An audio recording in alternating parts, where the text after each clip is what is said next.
পারিবারিক বিবাদের জেরে বাড়িতে থাকা কীটনাশক খেয়ে আত্মঘাতী হলেন এক গৃহবধূ। ঘটনায় শোকের ছায়া পরিবারে। ঘটনাটি ঘটেছে পুরাতন মালদহের মঙ্গলবাড়ি অঞ্চলের কামঞ্চ এলাকায়। জানা গিয়েছে আত্মঘাতী গৃহবধূর নাম রতি রাজবংশী। পরিবারের কাছে আত্মীয় পরিজন সহ সকলে ছিল।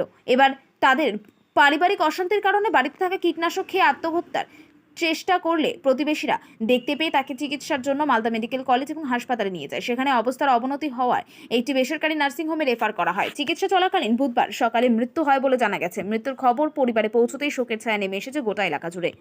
হয়েছিল কিছুই হয়নি, হ্যাঁ কিছুই হয়নি। এই এক দু কথা নিয়েই মা এরকম করলো। কার সাথে ওটা বাড়িতে? বাড়ির ব্যাপারে মা ভাই বাবা এমন কিছুই হয়নি। তারপর কি হলো? তারপরে যে মা আমার সাথে কথা বললো, মা বললো যে মা আমি মরে যাব। ফোনে কথা বললো মা সকালে যে আমি মরে যাব। আমি মাকে বললাম যে তুমি এই কাজ করবা না, পারিবারিক সংসার তো এক দু কথা হতেই পারে, আমি তো যাচ্ছি। ওই ফোন রাখি মা আত্মহত্যা দিয়ে গেল, বিষ খেলো। আমার ভাইয়ের বউ দেখতে পেয়েছে, পিছন দিকে গিয়ে বিষ খেয়েছে। খাওয়া দাওয়ার পর ভাইয়ের বউ দেখতে পেয়ে আমাকে আবার ফোন করে জানায়। এমন কিছুই ঝামেলা না। তারপরে আপনারা কি করলেন ওনাকে? তারপরে তো বাবা ভাই সদর হাসপাতালে নিয়ে গেল।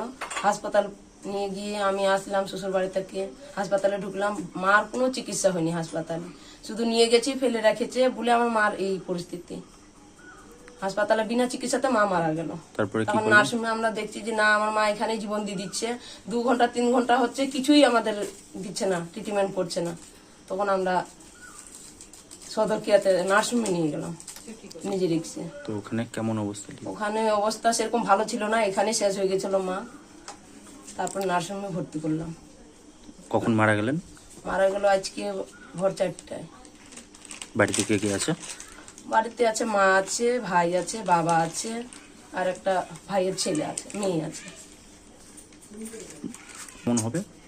আমার বয়স খুব 50 থেকে 55।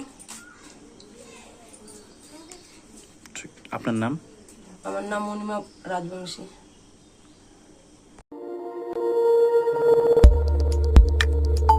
আমাদের সাথে থাকুন এবং দেখতে থাকুন নিউজ প্রাইম টাইমস, আপনাদের সাথে আপনাদের পাশে।